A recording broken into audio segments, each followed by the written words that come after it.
Hello everyone, welcome back to this channel. In this video, I will show you the easy and clear steps on how to change profile picture Alibaba application on computer.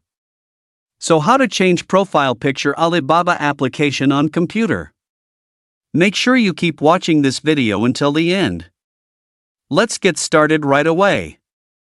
Firstly, just go to the Alibaba application on your computer or laptop. And this is the initial display on Alibaba. Just move the cursor to the top right of the screen. There are many choices. Tap the sign in icon.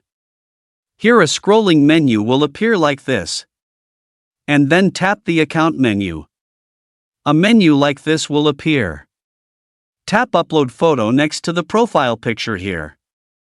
And a menu like this. Tap upload photo. Here your laptop's Windows folder will appear. Now select the image that will be used as the profile photo. Adjust the image to suit your wishes. After finishing, tap Submit. So that's it, tutorial how to change profile picture Alibaba application on computer. Thank you for watching. I hope this video is useful. See you in the next video.